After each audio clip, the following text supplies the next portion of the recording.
What's up, guys? I'm back. I'm back here in video today. Okay, so I'm gonna be doing our album review for some metal music, and let's not waste any more time. Let's get right into it. What I'm gonna be reviewing this week for my YouTube I'm gonna be reviewing a band called Mekong Delta or something. That's the band I'm gonna be reviewing. The album I got is called The Principle of Doubt, and let's not waste any more time. Let's talk about this. This band I got here, Mekong Delta or something. What I'm looking here, it appears this is a German band. So there is that, everybody, and folks. Not gonna lie, this before even listening to this band, this is a band I've never heard of up until now, and all of that good stuff. And what I'm looking here, this band has a good amount of this band has a good amount of studio albums and all of that good stuff. I gotta try and calculate right here. Do a little quick maths and all that good stuff.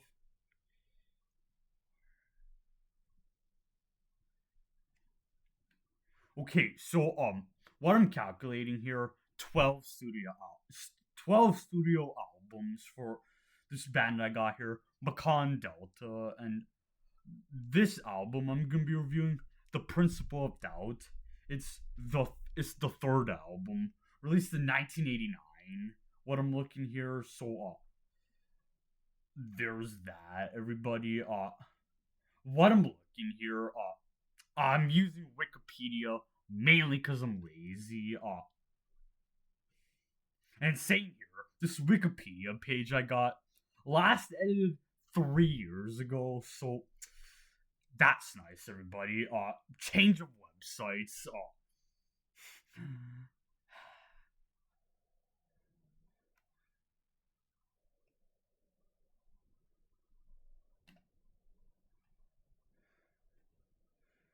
Okay, so I gotta try and find websites because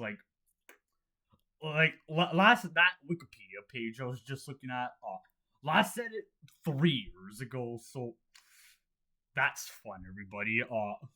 Anyways, moving on, everybody. This album I got here, 10 tracks on here, and all of that good stuff, and so now it's time to talk about my thoughts on this album, The Principle of Doubt by Macan Delta. So one thing I no one major thing I noticed about this is the the one thing I noticed about this album is the way it sounds. Like lots of technical playing on here, but the thing is on this album, even though everybody has the technical playing going on, it's not too much of all the technical playing and all of that good stuff. It seems kind of laid back in a way, uh and all of that good stuff. It doesn't have too much of the technical playing, but it also doesn't have absolutely zero. So it's balance, I guess, and all of that good stuff. And I also liked some of the classical playing on here. There are a couple moments that I can think of in terms of there being classical influence playing. For example, I think one of these songs have if within the verses of one of those songs, there's they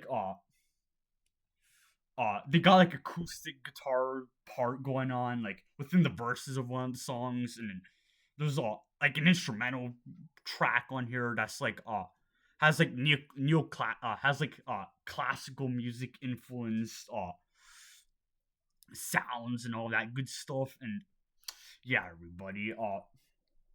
And also another thing I liked about another thing I noticed, the guy in the drums. I really liked the guy in the drums on this album. Like, he had lots of like fast moments and like fast paced moments and all of that good stuff. And there, from what I remember, there's even like kind of like I think it's the first song, around 2.5 minutes in, he has like a little like drum part going on where he's got like where it's just the guy in the drums for a little bit, and he's got like like fast playing like a fast drum part and kind of like a little drum solo, and then uh and then towards the end of the first song, the tempo picks back up, and then all of that good stuff. So like I really liked the drummer on this album. Like he had a good amount of fast moments and all of that good stuff, everybody. And also I liked the bass on this album. I noticed it a good amount and all of that good stuff. And I think it was either the eighth song or the 10th song. There was I noticed a bass kind of like kind of like a bass solo kind of part in in one of those songs, like, and all of that good stuff. So the the way these guys are able to play, just like off the chain and just like top tier and all of that good stuff. Anyways, everybody, moving on and all of that good stuff. But the thing is, this album is not that long. What I'm looking here, it's a little over 40 minutes long in terms of its runtime and all that good stuff. And like the longest song is the eighth song called "The Jester," and it's almost 6 minutes and all of that good stuff. And even though the songs are not a majority of the songs aren't that long, lots of change ups and just lots of like fun moments, like lots of like fast playing and also like groovy like tempo changes, and I really enjoyed this and all of that good stuff. Will this make me check out this band? I don't know, cause like here's the thing, guys. My music in terms of like what I listen to is like it can change any moment. Like I could go listen to like I could go from listening to like a death metal song, and then one moment, and then next moment I'm listening to like a pop song I like. So that's the thing, everybody. Like my music, in terms of what I listen to, is like kind of like different and all that good stuff. Like, but anyways, everybody. Moving on. In terms of the guy in the vocals, I mean, I liked his vocals. Like, do I think he was the best Do I think he's the best vocalist? No, but like overall, I enjoyed the guy in the vocals. Like, he was fine. Like, uh, I feel like I feel like he fit the album fine. Like, in terms of like the vibe they were going for and all of that good stuff. And so yeah, everybody. In terms of what I would rate this album, in terms of how I personally enjoyed this, on a scale of 1 to 10, 10 being the best thing I've ever heard, and one being get out of here. Like, that's what I'm gonna rate it. In terms of like my 1 to 10 scale, I'm gonna give this album "The Principle of Doubt" by Mekong Delta.